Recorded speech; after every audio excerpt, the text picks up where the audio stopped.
El Tribunal Constitucional entra en sesión, vista la causa rol 3103, requerimiento de inaplicabilidad por inconstitucionalidad respecto del artículo 387 del Código Procesal Penal, interpuesto por don Rodrigo Pedreros Becerra. Tiene la palabra el relator, señor José Francisco Leyton. Muchas gracias, señor presidente. Con fecha 13 de junio de 2016, don Rodrigo Pedreros Becerra ha deducido un requerimiento de inaplicabilidad por inconstitucionalidad respecto del artículo 387 del Código Procesal Penal para que surta efectos en los autos sobre recurso de queja de que conoce la Corte Suprema bajo el rol 33.266 de este año 2016. La norma impugnada dispone que, respecto de la resolución que fallare un recurso de nulidad, no será susceptible de recurso alguno sin perjuicio de la revisión de la sentencia condenatoria firme. En los hechos que expone el requirente respecto a la gestión judicial en que incide el requerimiento, esta reseña que el día 7 de abril del año 2016 fue condenado por el Tribunal de Juicio Oral en lo Penal de Puerto Montt a las penas de inhabilitación especial perpetua para el ejercicio de la profesión, así como el pago de una multa de 11 unidades tributarias mensuales como autor de 2 delitos de prevaricación y a las penas de 3 años y 1 día de presidio menor en su grado máximo y multa de 21 unidades tributarias mensuales como autor de un delito de apropiación indebida previsto y sancionado en el artículo 470, numeral 1 del Código Penal, así como las accesorias de inhabilitación absoluta perpetua para derechos políticos y la de inhabilitación absoluta para cargos y oficios públicos mientras dure la condena. En razón del fallo aludido, el actor refiere haber interpuesto recurso de nulidad para ante la Corte de Apelaciones de Puerto Montt, el que con fecha 23 de mayo de 2016, por voto de mayoría, rechazó esta impugnación, declarando que la sentencia condenatoria no era nula. En contra de esta última sentencia, el requirente con fecha 30 de mayo de 2016 interpuso ahora ante la Corte Suprema un recurso de queja en atención a las que enuncia como graves faltas y abusos cometidos en la dictación del fallo por el Tribunal de Alzada, en lo que respecta a los miembros de la segunda sala de la Corte de Apelaciones de Puerto Montt.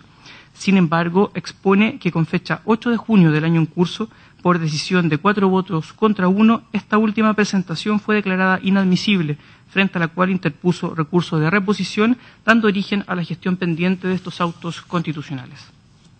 En cuanto al conflicto constitucional que ello plantea, el requirente señala que la aplicación del inciso primero del artículo 387 del Código Procesal Penal produce, en el caso concreto, un efecto contrario a la Constitución política, en tanto impide la procedencia de impugnación alguna frente a la resolución que falla el recurso de nulidad en materia penal, generando una infracción a la norma establecida en el artículo 5º, inciso 2 del texto fundamental. Entre los derechos y garantías que reseña, derivados de la aplicación de esta norma, enuncia el derecho al recurso contra el fallo de un tribunal inferior, consagrado en el artículo 8º, numeral 2, literal H, de la Convención Americana de Derechos Humanos. Acto seguido, el actor señala que, citando doctrina al efecto, si los derechos consagrados en los tratados internacionales ratificados por Chile y que se encuentran vigentes forman parte de nuestras normas constitucionales, por aplicación directa del precepto consagrado en el artículo 5º, estos deben preferir en su aplicación frente a la prohibición recursiva de que trata el artículo 387 del Código Procesal Penal. Así refiere que, declarado inadmisible el recurso de queja como única vía para impugnar sentencias condenatorias por graves faltas o abusos, no queda otra vía de impugnación negándose a su respecto el derecho al recurso, consolidándose de esta forma, sin revisión, una condena a presidio efectivo e inhabilitación perpetua para el ejercicio de la profesión. A este respecto, efectuando un análisis en torno a la igualdad ante la ley, el actor establece que bajo esta las normas jurídicas deben ser iguales para todas las personas que se encuentren en las mismas circunstancias, evitando la arbitrariedad en el precepto que dicta el legislador, debiendo analizarse si la fundamentación o razonabilidad, así como la circunstancia de que se aplique a todas las personas, estuvieron o no en la mente de quien dicta la ley. La enunciada razonabilidad, agrega el actor, debe también ser objetiva, esto es, basarse en supuestos que no descansen en el mero arbitrio. La finalidad de la norma debe, por ello, ser adecuada, necesaria y tolerable para los destinatarios de esta, cuestión que establecida argumenta la jurisprudencia de esta magistratura. En el caso concreto que genera la gestión pendiente, el actor refiere que no se respeta la igualdad ante la ley, en tanto la Corte Suprema sí ha declarado admisibles otros recursos de queja, con basamentos en las mismas razones por las que accionó el actor. En segundo término, señala que la aplicación del artículo 387 del Código Procesal Penal infringiría también el artículo 82 de la Constitución Política, en tanto imposibilita el ejercicio de la facultad correctiva que corresponde a la Corte Suprema, dejando esta última disposición sin aplicación concreta, haciendo presente que el inciso segundo de la norma del texto fundamental prescribe que la ley orgánica a que hace referencia este precepto está referido al Código Orgánico de Tribunales, no al Código Procesal Penal, por lo que el artículo 387 de este cuerpo adjetivo no puede limitar el alcance del artículo 547 del referido cuerpo orgánico.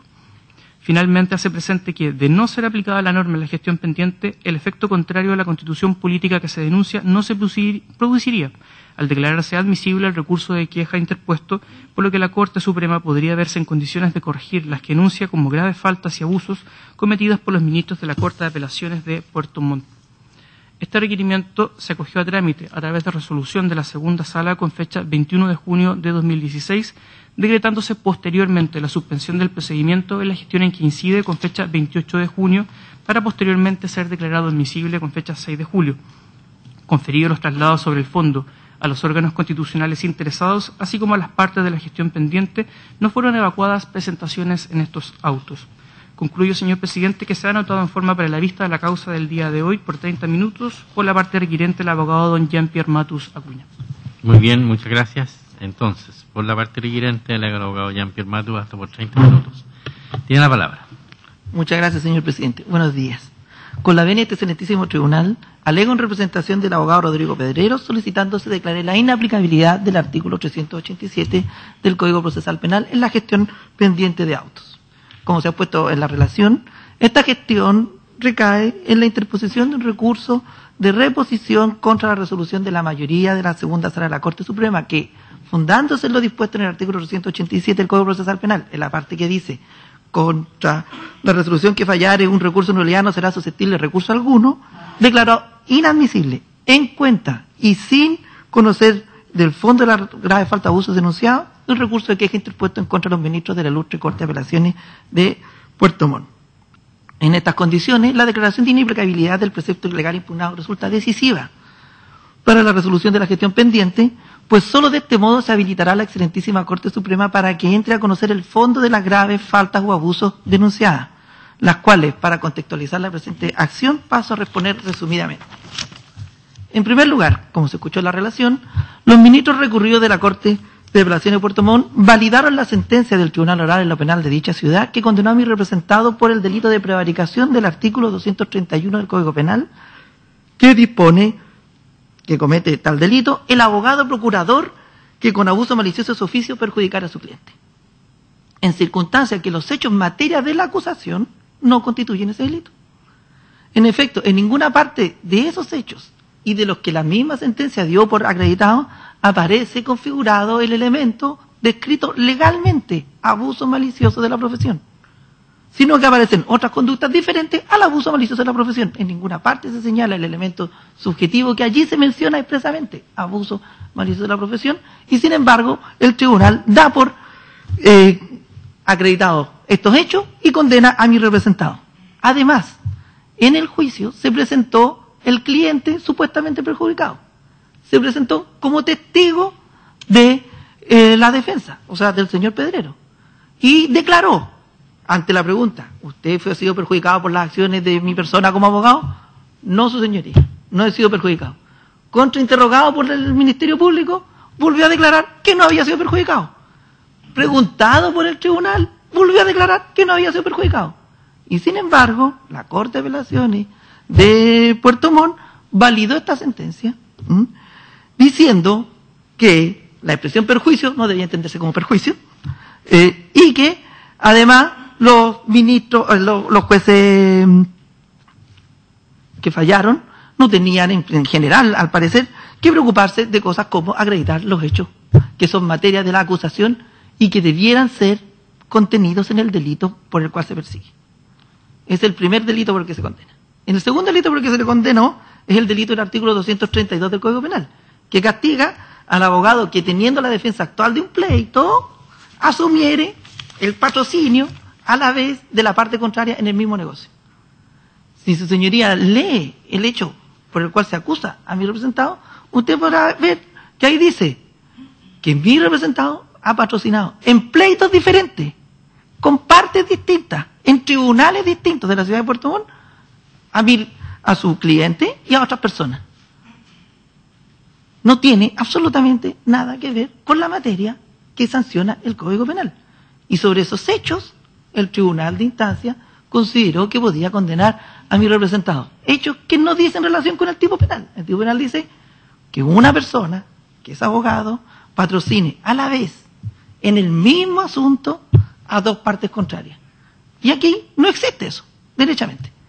La Corte de Apelaciones de Puerto Montt, para validar esta sentencia, dice lo siguiente, comillas, me permito leer: de exigirse un patrocinio formalmente constituido por ambas partes, ello le hallaría impracticable la aplicación del delito.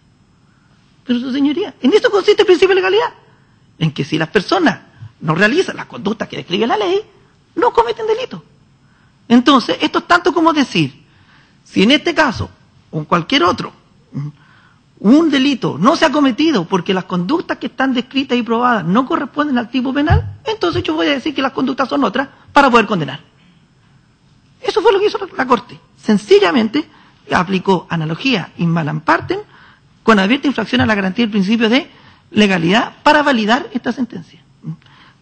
Voy a repetir porque parece extraño que tengamos que estar en este tribunal con este asunto, pero efectivamente la Corte validó una sentencia que dice que si una persona defiende a una persona en una causa, en un pleito, y defiende a la contraria en otro pleito diferente, con otras personas diferentes, en otro tribunal diferente, comete el delito que describe el 231 del Código Penal, que dice a la letra que se castiga al abogado que teniendo la defensa actual de un pleito, patrocinare a la vez a la parte contraria en el mismo negocio. Finalmente, a mi representado se le condena por el delito de apropiación indebida del artículo 470, número 1 del Código Penal, sin que se haya acreditado, lo cual aparece en el texto de la sentencia, que existiera requerimiento formal de pago para constituir la omisión de la obligación de restitución en que se basa este delito. La sentencia validada por los ministros recurridos sostiene que mi representado no habría restituido en tiempo y forma ciertas cantidades que habría recibido a nombre de una clienta. Sin embargo, no se establece en qué tiempo ni en qué forma se habría hecho exigible esa obligación. Es más, la Corte de Apelaciones, validando esta sentencia, menciona los siguientes actos de requerimiento de pago: la presentación de la querella, la formalización de la acusación en el juicio, el mismo juicio. Su señoría comprenderá que si esto es así, no existe un juicio, porque no se está juzgando un hecho del pasado. Lo que dice la Corte es que uno puede constituir un delito a través de un procedimiento penal. En vez de investigar y sancionar un hecho del pasado, dice sencillamente que en esta causa se puede constituir el delito en el proceso penal que se está investigando. Esto es abiertamente contrario al sistema procesal, a las ideas base de la administración de la justicia en un Estado de Derecho, porque los tribunales no están para constituir delitos durante la tramitación, sino para conocer de los hechos que pudieran ser constituidos delitos, pero que se han cometido en el pasado, señoría, no durante la tramitación.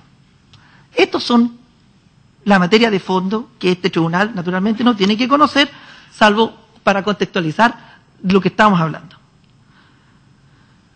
Sin embargo, la Corte Suprema, la segunda sala, al declarar inadmisible este recurso de queja intentado, nos lleva ante ustedes. ¿Y por qué nos lleva ante ustedes, señoría excelentísima? Porque al hacerlo de esta manera, en cuenta y sin conocer el fondo de la grave falta y abusos cometidos, genera un conflicto constitucional de dos órdenes. ¿Cómo señaló el señor relator? Lo resumiré y pasaré al detalle. El primero es porque se priva a mi representado del derecho al recurso, y el segundo porque se falla en contra de una disposición expresa de la Constitución, el artículo 82. Pasemos ahora a desarrollar el primer grupo de infracciones. Estoy consciente, su señoría excelentísima, que ustedes ya han conocido varias veces de alegatos sobre esta materia. Por esa razón, trataré de concentrarme únicamente en los aspectos diferenciales que en esta causa en particular se presentan frente a los otros que ustedes han conocido. En primer lugar, aquí no estamos ante una gestión que eventualmente pudiera ser recurrible en el futuro. Es decir, no se está preparando un recurso, no estamos en un trámite normal del juicio, no estamos en un trámite que tenga que ver con un alegato de nulidad. Estamos en un caso en el cual la única gestión pendiente es resolver la reposición que declaró inadmisible por aplicación del artículo 387 del Código Procesal Penal un recurso de queja. Por lo tanto, si este tribunal decide que esa declaración es constitucionalmente válida, ese recurso nunca se conocerá. Los tribunales superiores no conocerán de la falta o abuso por aplicación formal de una disposición que, como he señalado, es contraria a la Constitución. ¿Por qué en este caso particularmente es contraria a la Constitución? Porque los fallos de las Cortes de Apelaciones que recaen sobre recursos de nulidad no son fallos de instancia. No se aplica la regla del doble conforme, porque aquí no hay ninguna instancia. El artículo 63 del Código Orgánico de Tribunales dice que las Cortes de Apelaciones conocen de estos recursos de nulidad en única instancia. ¿Y por qué conocen en única instancia? Porque son recursos de derecho estricto. Porque las partes no pueden, y aunque quisieran, alegar que se ha valorado equivocadamente la prueba. No pueden pedir todo lo que se pide en un recurso de apelación. Están sometidos al mismo régimen de derecho estricto del que estaba sometido el antiguo recurso extraordinario de casación. Y por lo tanto, así como el antiguo recurso extraordinario de casación no es un recurso de instancia, la nulidad tampoco es un recurso de instancia. No es segunda instancia y por lo tanto, cuando el tribunal falla, no confirma, sino que dice, como aquí, que la sentencia no es nula, es decir, la valida. Y por lo tanto, no constituye instancia. De allí que el argumento tradicional de que se presente un doble conforme no es aplicable a este caso, porque no hay doble conforme. El tribunal de apelaciones no ha conocido en segunda instancia de todos los antecedentes de hecho y de derecho de la causa. Y por lo tanto, no hay doble conforme. En esas condiciones hay una sentencia que valida un fallo condenatorio respecto a la cual no procede recurso alguno aparentemente. Si se aplica el artículo 387, efectivamente no produce recurso alguno. Pero es aparente porque, como se ha señalado en la relación, para estos casos, los tratados internacionales vigentes y ratificados por Chile, a través de la remisión del artículo 5 del 19, número 3, inciso 6, que establece la garantía de un justo y racional procedimiento, permiten, establecen y en realidad consagran como derecho y garantía que las personas tengan derecho a recurrir a un tribunal superior frente a una resolución dictada por única vez, si esto es única instancia. No hay una resolución que esté confirmando o revocando, es una única instancia, respecto a la cual aparentemente no existe recurso. Pero para eso están los tratados internacionales y para eso está el rol que nosotros entendemos de este Tribunal Constitucional. Por lo tanto, al declararse inadmisible el recurso de queja intentado por aplicación de la disposición legal que se impugna en esta causa, sin entrar a conocer del fondo de la grave falta de abusos denunciado, se produce un efecto contrario a la Constitución. En este caso particular, como señaló el señor relator, además este efecto contrario a la Constitución tiene una, vamos a decir así, variante muy negativa. ¿Cuál es? Que, como se declaran en cuenta sin conocer el fondo de la denuncia, las inadmisibilidades, terminamos en una situación en la cual en unos casos se acepta, en otros casos no se acepta. En unos casos se declara admisible, en otros casos se declara inadmisible, sin que exista ninguna razón de fondo, violentando gravemente el principio de igualdad ante la ley que impone que los tribunales, respecto de las mismas situaciones, actúen de manera similar con independencia de la persona que se presenta. En estos casos, no se sabe muy bien por qué, pero en algunas situaciones la Corte Suprema admite a tramitación recursos de queja y los falla, como lo que se menciona en el recurso y en el reciente 42-45-1 del año 2016, y los falla, acogiendo la queja. En algunos casos se va al fondo, en otros casos no se va al fondo. Solo porque en algunos casos se dice no se aplica, no procede el recurso de queja por aplicación del artículo 387 y en otros casos se omite esa frase. Este es un grave problema constitucional, en el que nos enfrenta la situación de aplicar mecánicamente o aplicar, decirlo así, la norma del artículo 387 sin atender a sus efectos constitucionales. Pasemos ahora al segundo acápite o segundo conflicto planteado, es decir, la contradicción entre el artículo 387 del Código Procesal Penal y el artículo 82 de la Constitución Política de la República. Al respecto, cabe señalar, como ha dicho este excelentísimo tribunal, que las facultades disciplinarias que tiene la Corte Suprema de Justicia tienen rango constitucional, ahí en el artículo 82, que es el recurso de queja el que dice relación con esa facultad disciplinaria. Hay numerosos fallos de este tribunal que lo ha señalado. Y que aún en ciertos casos, cuando este tribunal ha dicho, en disposiciones similares, conociéndolas preventivamente, disposiciones similares que dicen no se aceptará recurso alguno y cosas así, entonces este tribunal ha dicho, bueno, esta disposición es constitucional en el entendido que no priva a la Corte Suprema del ejercicio de sus facultades jurisdiccionales. Es decir, que no priva del ejercicio de los derechos, de las acciones y recursos que establece la propia Constitución. Naturalmente, esto es conforme a la propia Constitución. Y así lo han dicho también los autores, no lo citaré aquí, sino que me concentraré en un detalle de la Constitución. La Constitución, como su señoría excelentísima bien sabe, en el inciso segundo del artículo 82 dispone: los tribunales de justicia, en uso de sus facultades disciplinarias, solo podrán invalidar resoluciones jurisdiccionales en los casos y formas que establezca la ley orgánica respectiva. De modo que resulta decisivo para determinar la constitucionalidad o no de la norma impugnada, determinar si es o no la ley orgánica respectiva a la que hace referencia la Constitución. Para suerte mía, la respuesta a esta interrogante es bastante sencilla. La ley orgánica constitucional a que hace referencia el artículo 82 de la Constitución no es el Código Procesal Penal, sino el Código Orgánico de Tribunales. Así quedó establecido claramente en la historia de la ley 19.541 que introdujo este inciso segundo. Este inciso segundo se introdujo como una indicación original para modificar el artículo presentada por el senador Otero,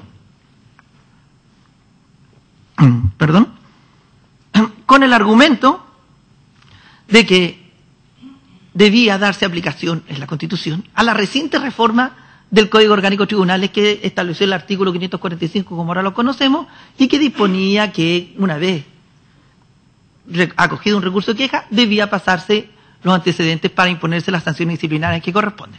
El señor Otero presentó entonces una indicación diciendo que esta disposición del Código Orgánico de Tribunales no podía aplicarse porque los tribunales superiores aplicaban directamente la Constitución y entonces habría que limitarlo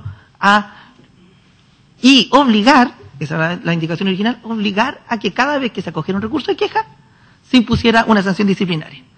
Durante la tramitación parlamentaria de esta indicación, naturalmente esto pareció un exceso y se discutió qué vamos a hacer realmente.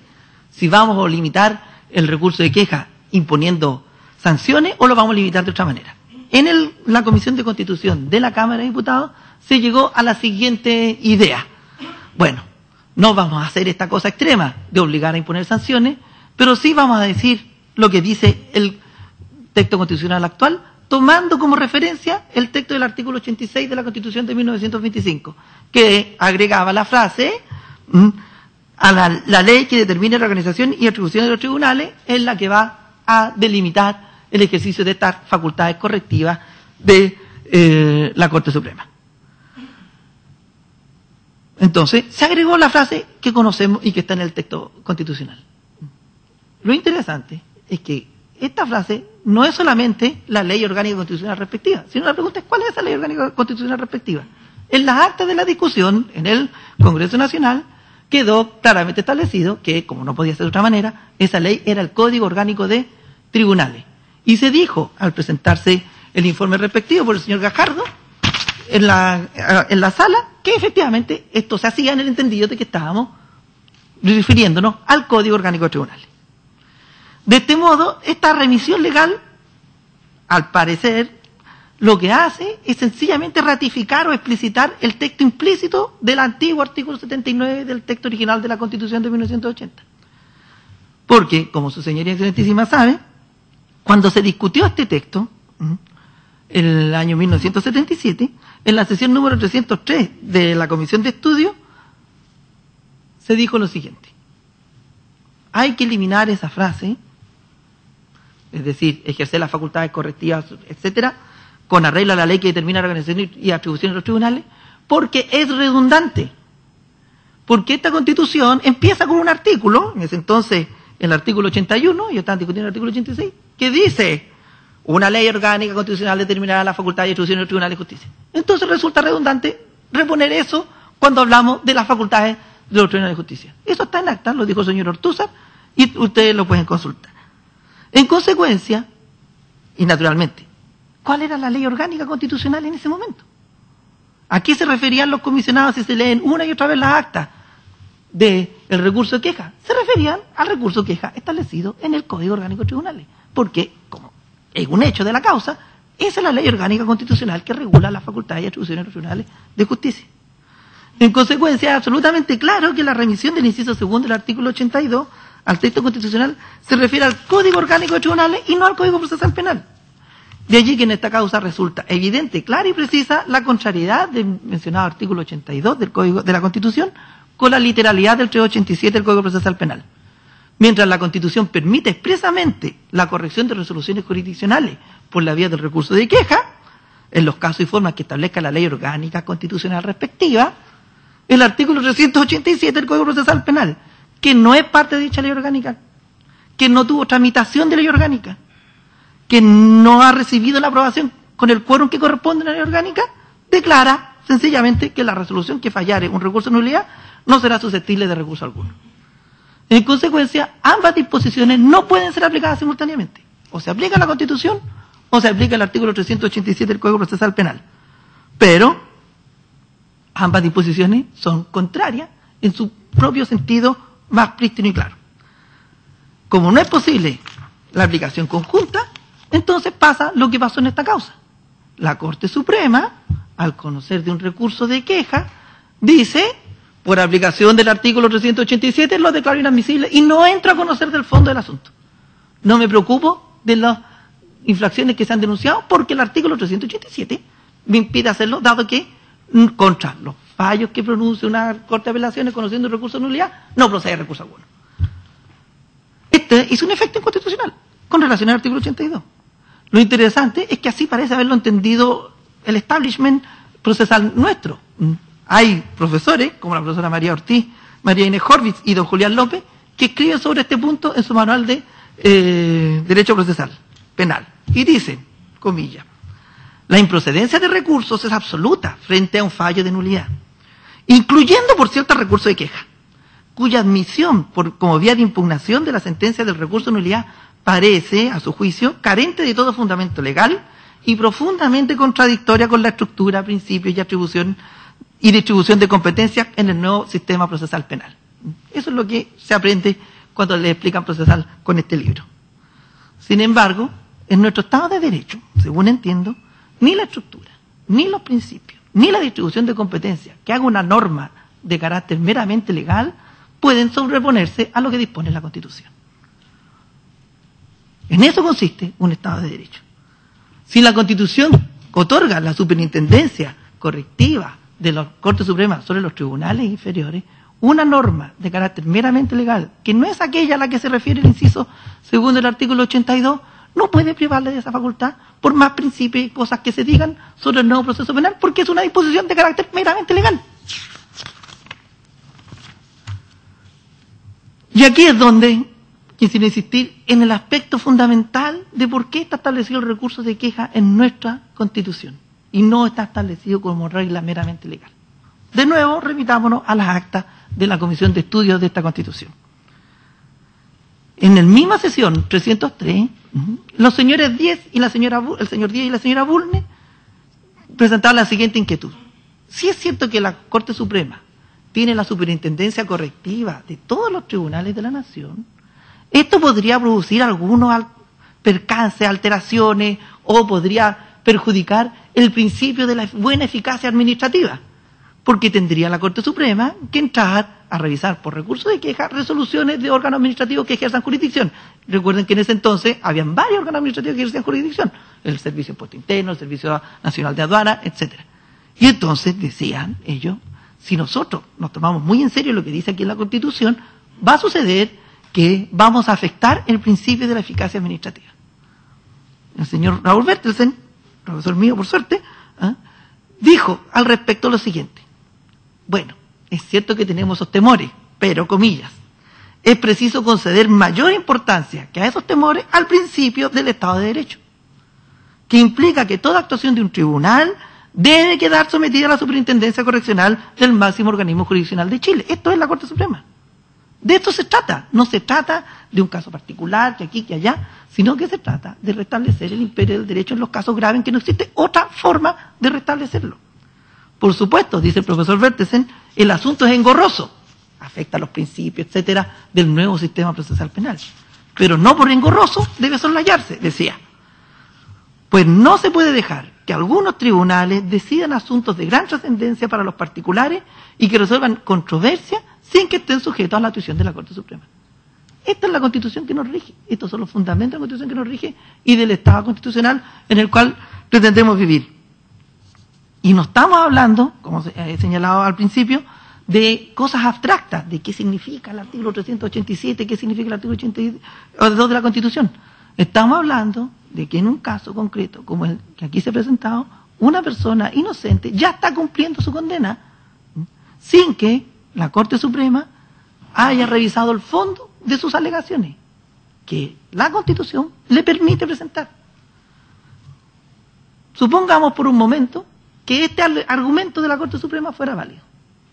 Y admitamos que el artículo 387 del Código Procesal Penal, efectivamente, conforme a la Constitución, no sé cómo, pero supongámoslo, y contra un recurso, contra una sentencia que falla un recurso de nulidad, no procede recurso alguno.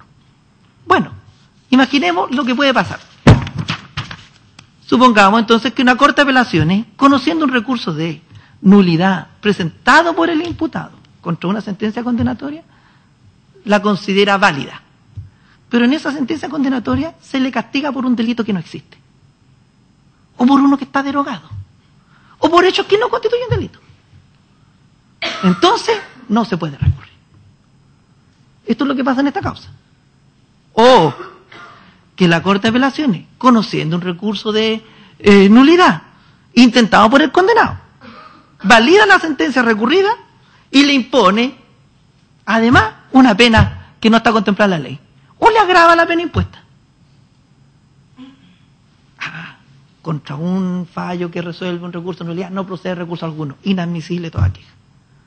O que una Corte de Apelaciones acoja el recurso interpuesto por el imputado y diga, bueno, efectivamente, esta sentencia está muy mal dictada, voy a dictar sentencia de reemplazo y lo condeno a una pena mayor. Contra un recurso, contra un fallo de una Corte de Apelaciones que falla un recurso de nulidad, no procede recurso alguno. Eso no está en la Constitución, su señoría excelentísima. Porque en todos estos casos hay graves faltas de abuso que solo pueden ser corregidas por la vía del recurso de queja. Y por eso, en este caso concreto, el artículo 387 produce un efecto inconstitucional. Como se ha señalado hasta la saciedad, y con esto termino, la cuestión que está aquí en juego es el principio de la supremacía constitucional y del Estado de Derecho. Una norma de rango simplemente legal no puede alterar lo que dispone la Constitución. Puede regularlo, limitarlo en los casos que la Constitución lo manda, pero este no es el caso. Una norma de rango simplemente legal no puede limitar las facultades que tiene la Corte Suprema para ejercer el deber y el derecho, ¿no? Como se decía en mis clases de Derecho Procesal, el deber poder de ejercer jurisdicción. ¿Qué es lo que está sucediendo en estos casos? Y al privarle de conocer el fondo del asunto, entonces se produce un efecto contra la Constitución. Por tanto, en mérito de lo expuesto y las disposiciones legales invocadas, ruego a su señoría excelentísima se sirvan a acoger el presente recurso y dar lugar a las peticiones que en él se contienen. Muchas gracias por su atención. Bien, gracias. ¿Alguna pregunta, señores ministros? ¿No? Muy bien, concluye entonces la vista de la causa.